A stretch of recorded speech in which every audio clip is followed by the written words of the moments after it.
एक बार पार्वती माता ने भगवान शिव से पूछा, क्या गंगा जी में डुबकी लगाने से सच में धुलते हैं पाप या ये सिर्फ एक वहम है? आइए जानते हैं इस दृष्टांत के माध्यम से। एक समय शिवजी महाराज पार्वती के साथ हरिद्वार में घूम रहे थे। पार्वती जी ने देखा कि सहस्त्रों मनुष्य गंगा में नहा नहा कर हर हर कहते चले जा रहे हैं, परंतु प्रायः सभी दुखी और पाप परायण हैं। पार्वती जी ने बड़े आश्चर्य से शिव जी से पूछा कि हे देव, गंगा में इतनी बार स्नान करने पर भी इनके पाप और दुखों का नाश क्यों नहीं हुआ? क्या गंगा में सामर्थ्य नहीं रही? शिवजी ने कहा, प्रिय, गंगा में तो वही सामर्थ्य है, परंतु इन लोगों ने पापनाशिनी गंगा में स्नान ही नहीं किया है, तब इन्हें लाभ कैसे हो? पार्वती जी ने आश्चर्य से कहा कि स्नान कैसे नहीं किया? सभी तो नहा नहा कर आ रहे हैं, अभी तक इनके शरीर भी नहीं सूखे हैं। शिवजी ने कहा, ये केवल जल में डुबकी लगाकर आ रहे हैं। तुम्हें कल इसका रहस्य समझाऊंगा। दूसरे दिन बड़े जोर की बरसात होने लगी।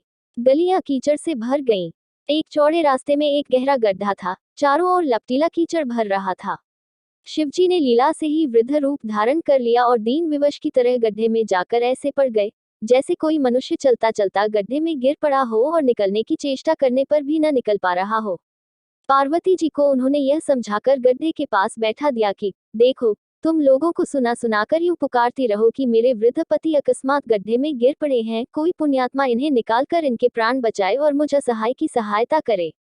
शिवजी ने यह और समझा दिया कि जब कोई गड्ढे में से मुझे निकालने को तैयार हो तब इतना और कह देना कि भाई, मेरे पति सर्वथा निष्पाप हैं, इन्हें वही छुए जो स्वयं निष्पाप हो। यदि आप निष्पाप हैं तो इनके हाथ लगाए, नहीं तो हाथ लगाते ही आप भस्म हो जाएंगे। पार्वती जी तथास्तु कहकर गड्ढे के किनारे बैठ गईं और आने जाने वालों को सुना सुनाकर शिवजी की सिखाई हुई बात कहने लगी। गंगा में नहाकर लोगों के दल के दल आ रहे हैं। सुंदर युवती को यूं बैठी देखकर कईयों के मन में पाप आया। कई लोग लज्जा से डरे तो कईयों को कुछ धर्म का भय हुआ, कई कानून से डरे।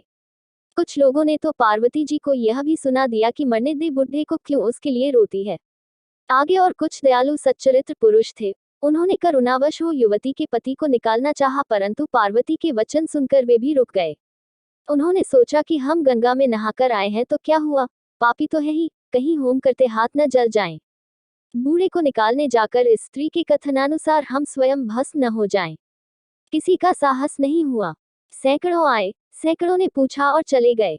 संध्या हो चली। शिवजी ने कहा, पार्वती, देखा, आया कोई गंगा में नहाने वाला। थोड़ी देर बाद एक जवान हाथ में लोटा लिए हर हर करता हुआ निकला। पार्वती ने उसे भी वही बात कही। युवक का हृदय करुणा से भर आया। उसने शिवजी को निकालने की तैयारी की।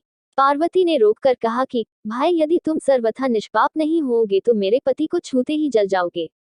उसने उसी समय बिना किसी संकोच के दृढ़ निश्चय के साथ पार्वती से कहा कि माता, मेरे निष्पाप होने में तुझे संदेह क्यों होता है?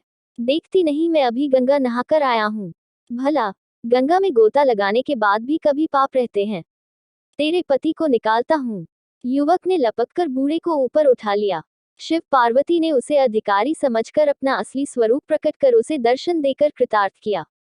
शिवजी ने पार्वती से कहा कि इतने लोगों में से इस एक ने ही गंगा स्नान किया है।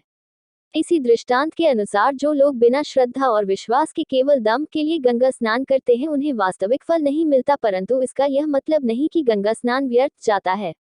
विश्वास के साथ किए गए गंगा स्नान का वास्तविक फल जरूर मिलता है। यदि आपको यह जानकारी अच्छी लगी हो तो लाइक करें, शेयर करें और हमारे चैनल को सब्सक्राइब करें। धन्यवाद।